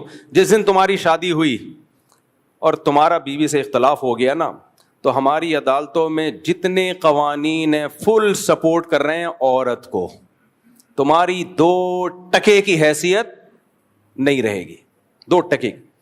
کیا مطلب؟ تم نے بیوی کو زنا کرتے ہوئے دیکھ لیا, کورٹ میں جاؤ گے کچھ بھی نہیں ہوگا. کورٹ تمہیں 2 چماٹ لگائے گی, چل بدتمیز دفعہ ہو یہاں سے, شرم نہیں آتی, بے غیرت. سمجھ رہے ہو؟ پھر آپ کے پاس آپشن کیا ہے کہ میں کون سا راستہ اختیار کروں. دیکھو, بیوی نے آپ کو زنا کرتے ہوئے دیکھ لیا, کورٹ جائے, ٹھک سے کھلا لے, نکل لے پتلی گلی سے, بچے بھی لے جائے, سارا خرچہ بھی لے جائے, اپنا بھی بچوں کا بھی. آپ نے دیکھ لیا تو اب کیا ہوگا؟ تیرا کیا ہوگا کالیا؟ تیرا کچھ بھی نہیں ہوگا, جو کچھ ہوگا تیری بیوی کے ساتھ ہی ہوگا, وہ عیش کرے گی. اب آپ کے پاس آپشن صرف ڈیورس کا ہے. ڈیورس دے کے آپ ایسا چوڑے میں آؤ گے نا, ایسا چوڑے میں آؤ. سب سے پہلے مہر وہ دینا پڑے گا آپ کو. نمبر 2, عدت کے دوران نان نفقہ وہ دینا پڑے گا آپ کو. نمبر 3, بچے آپ کو قیامت تک نہیں ملیں گے, یہ ذہن میں رکھنا. آپ کہہ سکتے ہو یہ لاء میں ایسا لکھا ہوا تو نہیں ہے, لکھا ہوا کچھ اور ہے, عملی طور پر کچھ اور ہوتا ہے. میں وہ نہیں بتاتا جو لکھا ہوا ہے, اس کا کرنا کیا ہے. آپ کے داماد نے لکھ کے دے دیا کہ 1 کروڑ روپے کماتا ہوں, لکھا ہوا کتنا ہے؟ 1 کروڑ. جب پتا چلا, پریکٹیکلی دیکھا, گول گپے کی ریڈی لگاتا ہے. تو لکھے ہوئے کو لوگ ہیں یا جو عملی طور پر چل رہا ہے وہ لوگ ہیں آپ؟ کورٹ میں لکھے ہوئے بہت کچھ ہیں, جو ہو رہا ہے وہ بتا رہا ہوں آپ کو. صحیح ہے نا؟ بچوں سے قیامت تک کے لیے آپ محروم. کیوں محروم ابھی بتاتا ہوں میں. کیونکہ 18 سال تک ماں کے پاس رہیں گے, 18 سال میں ماں ان کی ایسی کھوپڑی خراب کر چکی ہوگی کہ اس کے بعد ویسے ہی آپ سے اتنا بدگمان ہوں گے, آپ ملنا بھی چاہیں گے تو نہیں ملیں گے وہ. کیونکہ ماں ان کو یہ بتائے گی کہ یہ تم سے ملتا نہیں ہے, حالانکہ ملنے دے نہیں رہی ہوگی, ڈبل گیم کھیل رہی ہوگی. کہے گی ملتا نہیں ہے آپ تم سے, دیکھو, اور وہ ملنے کی کوشش کر رہا ہوگا تو ملنے دے گی نہیں. ڈبل گیم چل رہا ہے بھائی. خیر, تو 18 سال تک بچوں کا خرچہ کس کے کندھے پہ آئے گا؟ آپ کے, جو آپ کی سیلری سے کٹے گا. نہیں دیا تو آپ جیل, آپ ہو گئے اندر, آپ جیل کی کوٹری میں بند. 18 سال تک آپ خرچہ دو گے, اور خرچہ بھی ٹھیک ٹھاک کر دیا ہے. اس کے بعد بچوں کی آدمی خرچہ دیتا ہے, کہتا ہے باپو میں ٹھیک ہے یار دوں گا, لیکن کچھ میری بھی تو چلے نا بچوں پہ. آپ کی ٹکے کی نہیں چلے گی. جیسے خانسامہ خدمت کرتا ہے, چلتی خانسامہ کی ہے گھر میں. دیکھو, باپ نان نفقہ برداشت کرتا ہے تو چلتی بھی کس کی ہے؟ باپ کی. آدمی کہتا ہے کوئی بات نہیں, میں سربراہ ہوں, میں کھلاتا ہوں, تو سربراہ بھی تو میں ہی ہوں نا. لیکن اگر آپ کھلا رہے ہو اور سربراہ نہ ہو آپ, تو پھر آپ بولتے ہو میں خانسامہ ہوں, میں نوکر ہوں. کیا خیال ہے بھائی؟ پھر میری حیثیت کیا ہے؟ تو آپ کیا کرو گے؟ بچوں پہ خرچ کرو گے, چلے گی آپ کی نہیں. بچوں کی تربیت آپ کی مرضی کی نہیں ہوگی. پھر بچوں کو آپ اپنے رشتہ داروں سے ملانا ایک عذاب جان بن جائے گا. آپ نے اپنی امی سے ملا دیا تو آپ کی بیگم کہے گی اصل میں ایکچولی ان کی والدہ کا ایٹیٹیوڈ میرے بچوں کے ساتھ اچھا نہیں ہے, میں بچوں کو نانی دادی سے نہیں ملنے دوں گی. بھائی غلط ہے, فلانا غلط ہے. اتنی مسائل میں آپ پڑ جاؤ گے نا, اتنے مسائل میں. پھر جو ملاقات مہینے میں 2 دن ہوگی وہ بھی آپ کی بیگم پہ ہے, آج اس کی طبیعت خراب ہے. نہیں, آپ کورٹ پہنچے, ٹریفک جیم تھا, ایک تو عدالت کے کٹہرے میں بچوں سے ملنا, ویسے ہی آدمی ذلت سے مر جاتا ہے. اس میں باپ ہو کے مل رہا کہاں ہے؟ عدالت کے کٹہرے میں. بچہ بھی خوش نہیں ہوگا اس ملاقات پہ, وہ بھی ٹینشن لے گا یار اب ہر اتوار کو ابا سے ملاقات کے سلسلے میں حاضر ہونا ہے میں نے. ایسا آپ خودکشی کی خیالات آنا شروع ہو جائیں گے. آپ پہلے تو آپ کو خودکشی کے خیالات آئیں گے, یار یہ میرے ساتھ ہو کیا رہا ہے. پھر آپ کی بیٹی, پھر آپ کو خبر ملے گی کہ آپ کی وائف نے کسی جمشید کے ساتھ شادی کر لی ہے, اور اب آپ کی بیٹی جو قریب البلوغ ہے وہ رہتی کس کے ساتھ ہے؟ جمشید کے ساتھ. غیرت مند آدمی تو یہی سوچ سوچ کے زمین میں گڑ جاتا ہے کہ یار وہ تو غیر مرد ہے, پتہ نہیں کس نیت سے بیٹی پہ نظر ڈالتا ہو. آپ خدا کی قسم کچھ بھی بولو نہیں کر سکتے, مر جاؤ گے آپ. خودکشیاں کی ہیں باپوں نے, حتیٰ کہ عدالتوں میں بھی قتل ہوئے ہیں, لیکن یہ لوگ ایسی خبروں کو چھپاتے ہیں. ڈپریشن میں آ کے نا مرد نے اڑا دیا, بیوی کو مار دی گولی, خود اپنے آپ کے مار دی. جب اتنی ڈپریشن دیتی ہے عدالت مرد کو, لیکن یہ والی خبروں پہ یہ لوگ کیا کرتے ہیں, پردہ ڈالتے ہیں. یہ میں ہی بے وقوف ہوں جو ان سب چیزوں کو ہائی لائٹ کر رہا ہوں. اس کے بعد پھر آپ کو خودکشی کے خیالات آئیں گے. آپ کو خیال آئے گا یا تو بیوی کو گولی مار دوں یا بچوں کو گولی مار دوں, سمندر میں لے کے بچوں کو کود گیا, بھگا کے خود کود گیا. یہ سب ہو رہا ہے. اور اگر آپ خدا کے عذاب سے ڈرتے ہو کہ خودکشی حرام ہے, تو پھر آپ بولو گے مفتی طارق مسعود کو گولی مار دوں جس کے کہنے پہ میں نے شادی کی تھی, اس نے مجھے پھنسایا ہے, اس نے ہمیں پھنسایا ہے. اس سب باتوں کا حاصل پتہ ہے کیا نکلا؟ یہ سارے قوانین ہماری اسمبلی میں بیٹھے ہوئے لوگ باہر سے کیوں لے رہے ہیں؟ تاکہ فیملی سسٹم کو ڈسٹرائے کر دیا جائے, شادی شدہ مرد پر اتنے عذاب ڈال دیے جائیں کہ لوگ شادی کے نام سے بھاگنے لگیں, اور وہی گدے گھوڑے والا نظام حرام کاری ہو جو گدے گھوڑے والا نظام ان ملکوں میں ہے. گدا گدی سے ریلیشن قائم کر کے نکل جائے, گرل فرینڈ رکھو, اس کو استعمال کرو سیکس کا انسٹرومنٹ بنا کے, اور جب دل بھر جائے ٹیشو پیپر استعمال سے پہلے اچھا ہوتا ہے, استعمال کے بعد ڈسٹ بن میں پھینکا جاتا ہے, دوسری گرل فرینڈ. حرام خور لوگوں نے یہ پیشہ اختیار کر لیا ہے, پوری دنیا میں یہی سیٹ اپ چل رہا ہے. مسلمانوں کا کلچر ایک بچا ہوا تھا. الحمدللہ اسمبلیوں میں بیٹھے ہوئے ہمارے حکمران جو خود ہی گرل فرینڈ کی شاید ان میں بہت سے پیداوار ہیں, وہ بھی یہی سیٹ اپ ہماری سوسائٹی میں لا رہے ہیں. اور وفاقی شرعی عدالت کو اللہ کے عذاب سے ڈرنا چاہیے. ان کو میں سمجھا کے وفاقی شرعی عدالت کے جج سے میں نے براہ راست بھی بات کی ہے کہ تم لوگوں نے کورٹ میں جس خلا کو پروموٹ کیا ہے, خدا کی قسم لا الہ الا اللہ, یہ زنا ہے, زنا ہے, زنا ہے. عورت دوسرے مرد کے لیے حلال نہیں ہوگی. یہی بٹھا کے میں نے سمجھایا وفاقی شرعی عدالت کے جج کو. ادھر مجھ سے ملنے آئے تھے, چائے پلائی, میں نے کہا خدا کی قسم یہ زنا کو تم لوگ پروموٹ کر رہے ہو. لیکن جج صاحب کی سمجھ میں یہ بات نہیں آئی. اللہ کی قسم وفاقی شرعی عدالت کا جج بھی جہنم میں الٹا لٹکا ہوا ہوگا, میری تمنا ہے. اور یہ ہمارے وکیل بھی, اور ہمارے ججز بھی, ہمارے حکمران بھی, اور وہ علماء بھی جو اس عدالتی خلا پہ خاموش ہیں, آواز نہیں اٹھا رہے, میری تمنا ہے. کیونکہ ان لوگوں نے اتنا بڑا ظلم کیا ہماری فیملی سسٹم کو ڈسٹرائے کرنے میں, ہمارے فیملی سسٹم کو توڑنے میں, girl friend boy friend system کو پروموٹ کرنے میں اس خلا کے ذریعے. میں اللہ کے سامنے کہہ دوں گا, اے اللہ میری جو ذمہ داری تھی, میں نے حکومت کے خوف کے بغیر, جیل کچہری اور توہین عدالت کے خوف کے اس قانون کے سے نہیں ڈرا. میں نے جو حق تھا وہ ممبر پہ کھل کے بیان کر دیا, میری ذمہ داری پوری ہو گئی. اے اللہ میں بری ہوں. اب اگر کوئی مولوی اس پہ خاموشی اختیار کرتا ہے, کوئی جج اس خلا کو صحیح قرار دیتا ہے, کوئی مولوی, اہل حدیثوں میں بعض مولوی ایسا کر رہے ہیں کہ یہ خلا ٹھیک ہے, یہ سارے جہنم میں الٹے لٹکے ہوئے ہوں گے, سارے الٹے, کیونکہ یہ زنا کو پروموٹ کر رہے ہیں, خاندانی نظام کو توڑ رہے ہیں. یہ مجھے ایک بات بتاؤ, آپ کو پتا ہو کہ میری بیوی کو ہر وقت یہ رائٹ ہے جب چاہے عدالت سے خلا لے لے, آدمی اس کو بیوی کیوں بنائے گا؟ پھر وہ بیوی کس بات کی ہے؟ گرل فرینڈ اور بیوی میں فرق کیا رہ گیا؟ پھر گرل فرینڈ کو بھی یہ رائٹ ہے جب چاہے چھوڑ کے چلی جائے, بیوی کے پاس بھی کورٹ نے یہ رائٹ دے دی ہے جب چاہے کورٹ سے خلا لے کے چلی جائے. ابے تو گرل فرینڈ ہی رکھ لیتا, اس سے بہتر نہیں تھا کیا؟ ان حرام خوروں کو اتنی بڑی زمینی حقیقت سمجھ میں نہیں آ رہی ہے, اور پھر ہمیں سمجھاتے ہیں حدیث بخاری کی, قرآن کی. تو تم قرآن و حدیث ہم تم سے زیادہ سمجھتے ہیں. سب سے پہلے اجماع امت ہے, صحابہ نے, تابعین نے, چاروں اماموں نے قرآن و حدیث سے کیا سمجھا ہے. تم 15ویں صدی کے مولوی ہمیں بتاؤ کہ قرآن و حدیث کیا ہے. بہت افسوس ہوتا ہے, مجھے اہل حدیثوں سے یہ توقع نہیں تھی. جب میں اہل حدیثوں کو دیکھتا ہوں اسی عدالتی خلا کو پروموٹ کر رہے ہیں, یار تم تو صبح شام کہتے ہو قرآن حدیث قرآن حدیث, تمہیں کیا ہو گیا؟ اس سے میں تقلید پہ اور مضبوط ہوتا ہوں کہ آپ ان مذاہب اربعہ کو فوکس کرو تاکہ اس گمراہی سے بچو آپ. ورنہ ہر شاخ پہ الو بیٹھا ہے, انجام گلستان کیا ہوگا. قرآن و حدیث کے نام پہ ہر شخص آپ کو گمراہ کرے گا. کوئی ایسا خلا نہیں ہے نہ قرآن میں نہ حدیث میں کہ عورت جب چاہے جائے اور کورٹ سے خلا کی ڈگری لے کے دفع ہو جائے. وہ ایسا یہ نہیں مانتا اسلام, یہ زنا ہے. عورتوں کو پسند ہو تو بھی یہ زنا ہے, پسند نہ ہو تو بھی یہ زنا ہے. زنا پہ اسلام کا لیبل مت لگاؤ. آپ گرل فرینڈ بن جاؤ کسی کی, لیکن عورتیں بھی پیڑے کھاتی ہیں. نہیں, بیوی بن کے حقوق بیویوں والے لینے, یعنی پاور وہ لینی ہے جو گرل فرینڈ کے پاس ہوتی ہے, حقوق وہ لینے جو بیویوں کو ملتے ہیں. گرل فرینڈ کو نان نفقہ ملتا ہے؟ بولو نا. نہیں. گرل فرینڈ کا بچہ حلالی ہوتا ہے حرامی ہوتا ہے؟ حرام کا بچہ ہوتا ہے وہ. گرل فرینڈ کا سسرال سے کوئی تعلق ہوتا ہے؟ وراثت ملتی ہے؟ نہیں. لیکن ایک پاور گرل فرینڈ کے پاس ہوتی ہے, جب چاہے بریک اپ کر لے. بیوی کو نان نفقہ ملتا ہے, گیس بجلی کا بل ملتا ہے, اس کے بچوں کی علاج معالجہ, ساری زندگی کا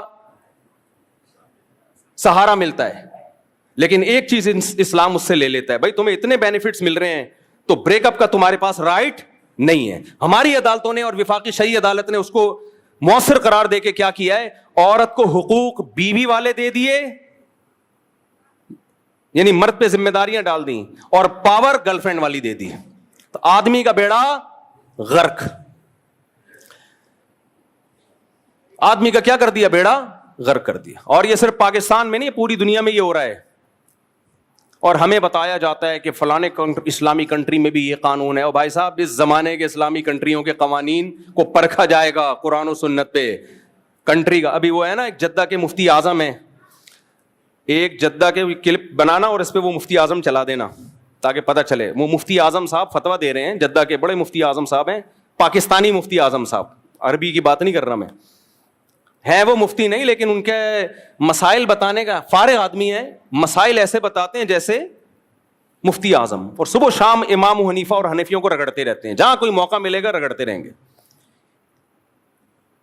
محترم کہہ رہے ہیں کہ 3 طلاقیں میرے پر رد کیا, کہ 3 طلاقیں ایک ہوتی ہیں, اور پھر دلیل کیا دی ہے؟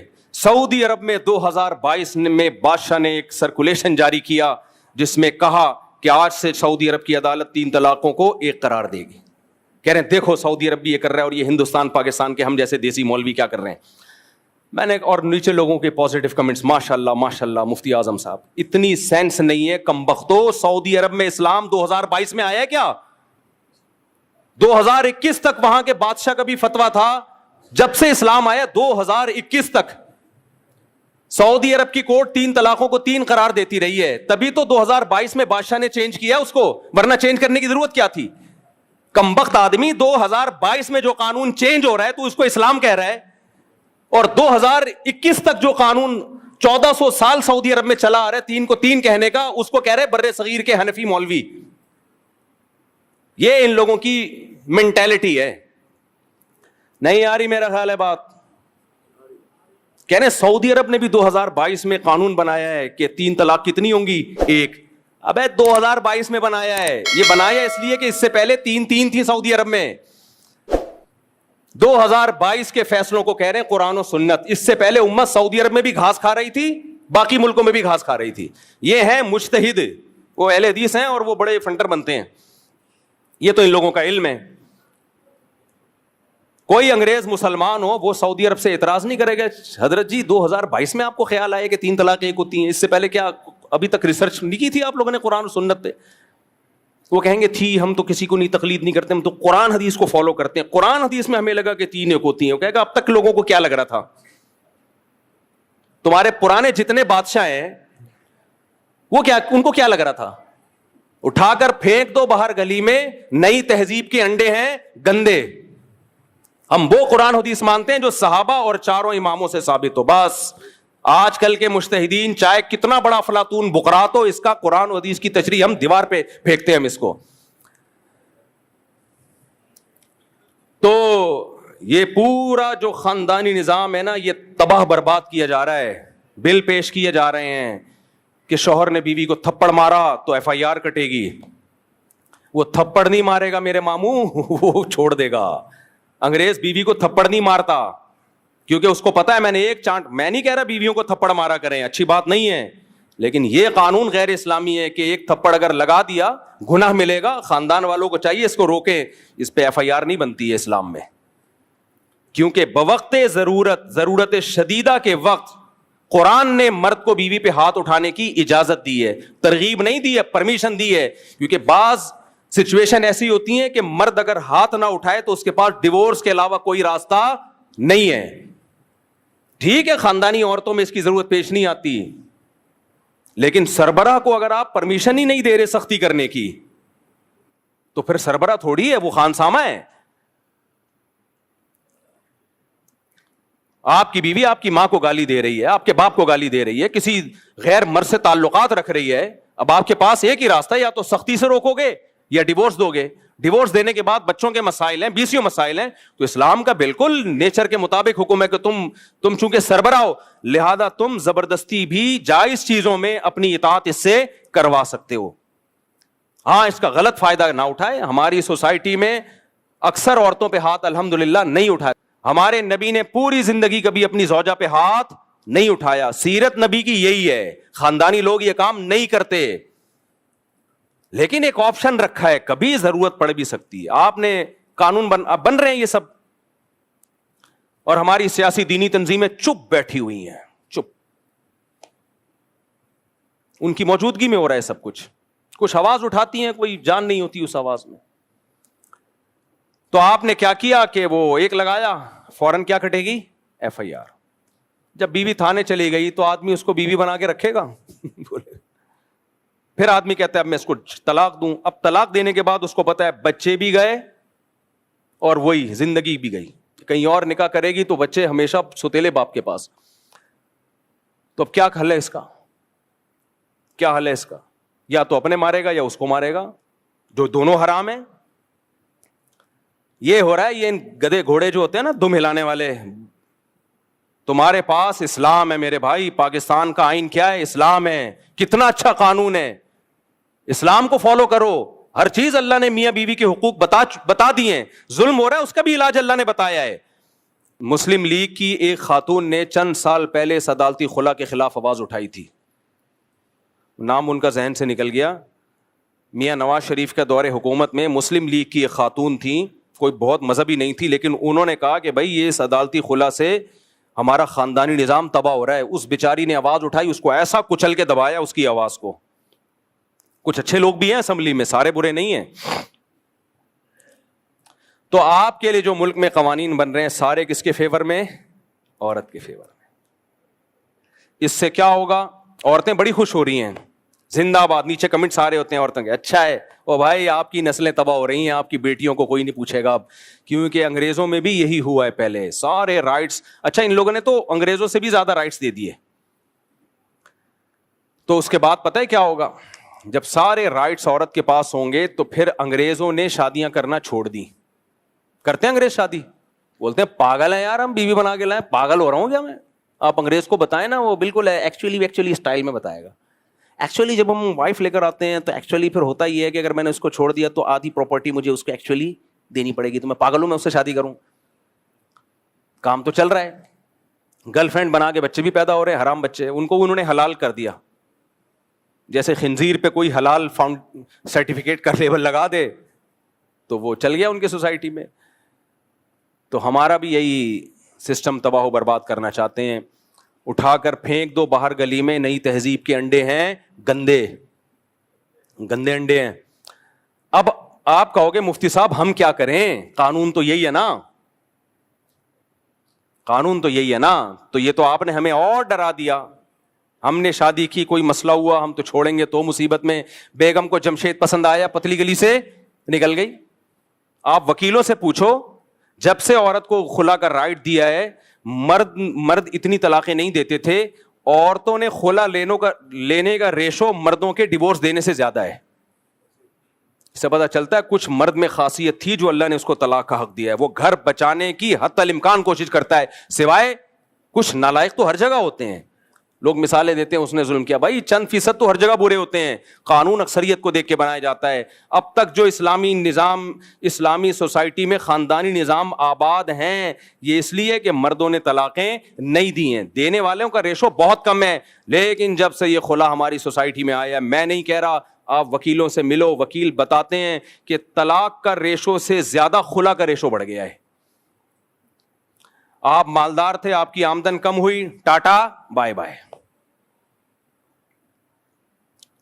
آپ اور پھر جاب بھی کر رہی ہیں. جب جاب کر رہی ہیں تو وہاں کیا خیال ہے؟ حاجی عبدالوہاب صاحب بیٹھے ہیں اس کے ساتھ کرسی پہ ہیں.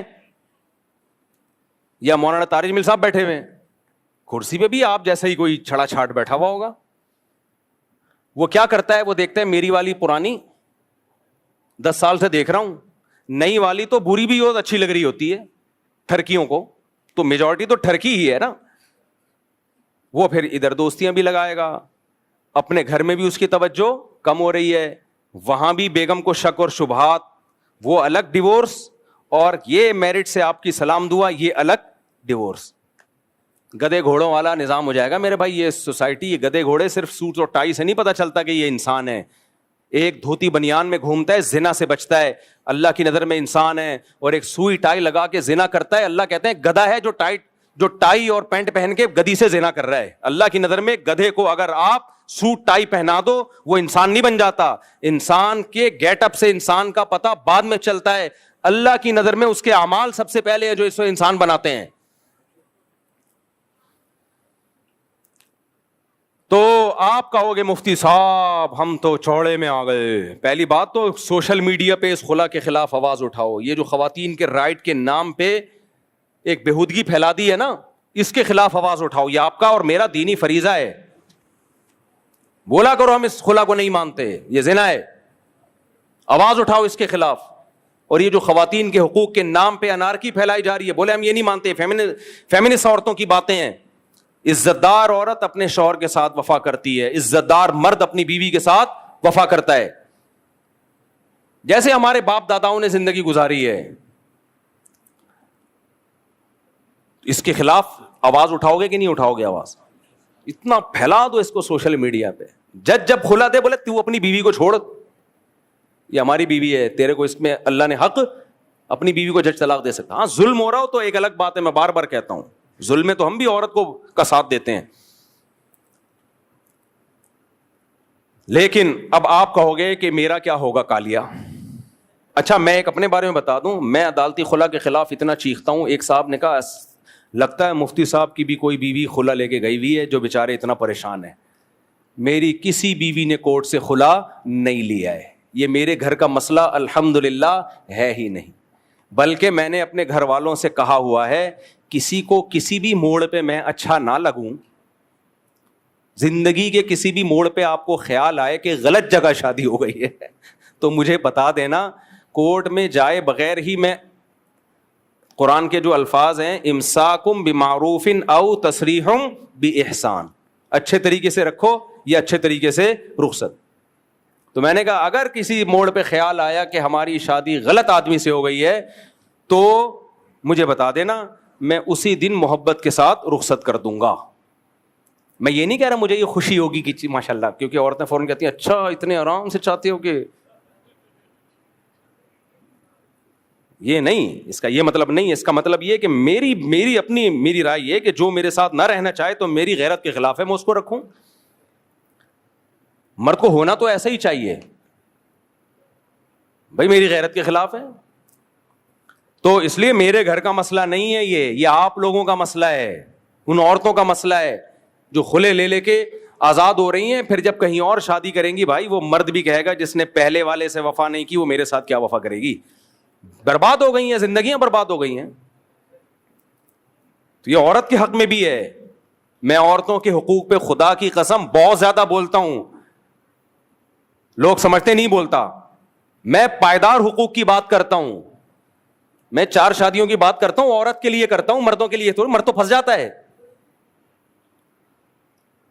مرد تو پھنسا 4 اور اس زمانے میں تو ٹھیک ٹھاک پھنسے گا. اچھا اب میں آپ کو کہہ رہا ہوں کہ مفتی صاحب آپ نے تو ایک بڑا بھیانک منظر پیش کر دیا, ایک شادی کبھی کہ وہ خلا بھی لے سکتی ہے, کورٹ میں تو اسی کے رائٹ ہیں. پہلے تو اس کے خلاف آواز اٹھاؤ, اس قانون کو چینج کرواؤ. پاکستان اسلامی ملک ہے, اس میں قانون چینج ہو سکتا ہے اگر پبلک چاہے, اگر علماء چاہیں, ہو سکتا ہے. چاہ ہی نہیں رہے ہیں, چاہتے ہی نہیں ہیں. جو بھگتتا ہے پھر وہ چاہنا شروع کر دیتا ہے, بس وہ اکیلے آدمی سے کیا ہوگا. تو اب آپ کہیں گے مفتی صاحب پھر تو گرل فرینڈ ہی ٹھیک ہے. اور ہندوؤں کے آج چل آ رہے ہیں, ان کے پوڈ کاسٹ میں غیر مسلم لوگ بات کر رہے ہیں, ہندو لوگ بھی, اب تو مسلمانوں نے بھی جو لبرل ہے وہ کہ یار بیوی کی کیا ضرورت ہے, گرل فرینڈ بہت اچھی رشتہ ہے, یہ تو مولویوں کے کام ہے بیوی شیوی. تو آپ کہہ سکتے ہو بھائی ٹھیک ہے پھر تو چوڑے میں آئیں گے, ہم سارے حقوق اسی کو دیے جا رہے ہیں. تو اس کے 2 حل ہیں. 3 حل ہیں. ایک تو یہ کہ قانون چینج کرنے کی کوشش کرو. دوسرا حل یہ بھائی حلال میں جتنی بھی ٹینشن ہو آخرت کے عذاب سے بہرحال وہ کم ہے. ہماری نظر میں دنیا میں چوڑے میں آ جانا, مصیبتوں میں آ جانا, اس پہ صبر پہ ثواب ملے گا. جن لوگوں نے شادی کی ان کی بیویوں کو جمشید پسند آیا اور بیوی بچوں کے ساتھ جمشید کے ساتھ بھاگ گئی خلا لے کے, وہ میرے پاس جب روتے ہوئے آتے ہیں میرا کیا ہوگا کالیا, تو میں کہتا ہوں تیرا کچھ بھی نہیں ہوگا کالیا, جو تھا تیری بیوی نے کھا لیا. کہہ رہے اب میں کیا کروں. میں نے کہا بچے بھی گئے بیگم بھی گئی. میں نے کہا بچوں سے جتنی استطاعت ہے ملنے کی کوشش کرتے رہو. اب دوبارہ سے یہ والی شادی کو کینسل سمجھو, دوبارہ سے نئی شادی کر کے بچے پیدا کرو, کوئی نہ کوئی تو ٹھہرے گی نا انشاءاللہ. میں نے کہا اب ٹینشن کیا ہے, جو مقدر میں ہے بس ہو گیا, وہ جہنم میں جائے گی, تجھے صبر کرے گا, بس یہی فائدہ ہوگا. دوسرا حل کیا ہے, شادی سے پہلے پلاننگ کرو, انسان کی بچی سے شادی کرو جس کے بارے میں آپ کو پتا ہو کہ جب نکاح اور طلاق کے مسائل یہ مفتیوں سے پوچھے گی, علماء سے پوچھے. ایسی بھی نیک خواتین ہیں, چند مہینے پہلے خاتون آئیں کہ میرا شوہر مارتا پیٹتا ہے, شراب پیتا ہے, بہت ظلم کرتا ہے, میں چاہوں 2 منٹ میں کورٹ سے خلا لے لوں, لیکن میں چاہتی ہوں کہ میں وہ خلا نہ لوں جو کالعدم ہے. مجھے علماء حل بتائیں کیسے علیحدگی ہو سکتی ہے. پھر ہم نے اس کو حل بتایا, یہ تو ویلڈ کیس ہے, جس طرح سے وہ مار رہا ہے اور اس پہ گواہ بھی ہیں, تو اس کو تو ہم نے لکھ کے دیا کہ اس طرح سے کورٹ میں کیس کریں, اس طرح سے گواہ پیش کریں, اور یہ ویلڈ ریزن ہے. وہ چاقو نکال لیتا ہے, شراب کے نشے میں مدہوش ہو گئے ہو تو گردن کاٹ دے گا بھائی, یہ ویلڈ ریزن ہے.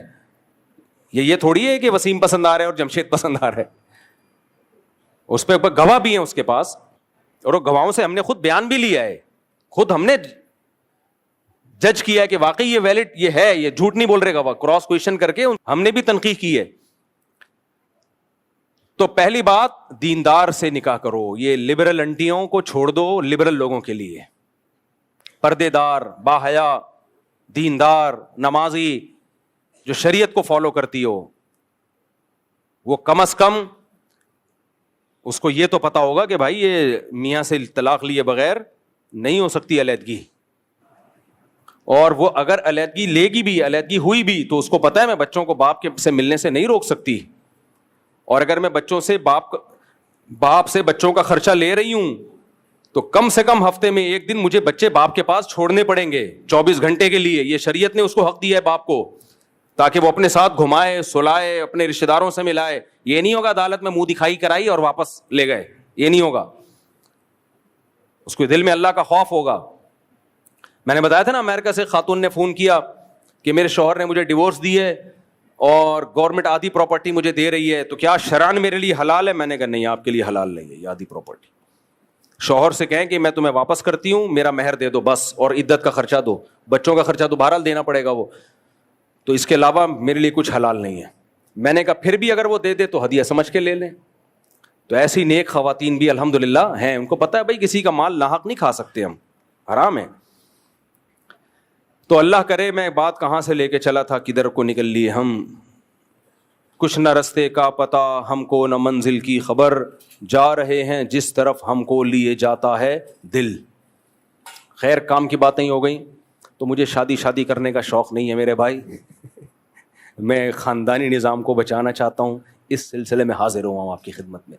وہ سلسلے والے حاضر والا پس سنا ہے نا لطیفہ, ایک آدمی کی شادی ہوئی نا تو بڑا ادیب تھا وہ, اب دلہن سے بات کیسے شروع کی جائے اس کو سمجھ میں نہیں آ رہا, تو کہہ رہا کل میری آپ سے شادی ہوئی تھی, اس سلسلے میں حاضر ہوا ہوں آپ کی خدمت میں. تو اس لیے یہ جملہ مجھے اتنا پسند آیا, میں بھی جب بھی کوئی بات ہوتی ہے تو میں کہتا ہوں بھائی اس سلسلے میں حاضر ہوں. ہاں میں یہ بتا رہا تھا میرے گھر کا خلا کا اللہ کا شکر ہے, نہ کسی بیوی نے کورٹ سے خلا لیا ہے, اور نہ ہی ماضی میں کوئی فیوچر میں کوئی ایسا چانس نظر آ رہا ہے. اور ویسے بھی اگر کسی کو علیحدگی چاہیے ہوگی, اللہ نہ کرے, تو اگر تو میں نے بتایا ہوا ہے آرام سے بتا دینا بھائی, تو آرام سے بتا دینا. ہمیں یہ جو کورٹ کچہریاں یہ خاندانی لوگوں کے کام نہیں ہوتے, خاندانی لوگوں کے کام نہیں ہوتے. خاندانی لوگ اپنے مسائل گھر میں بیٹھ کے حل کرتے ہیں. اللہ تعالیٰ سمجھنے کی عمل کی توفیق عطا فرمائے.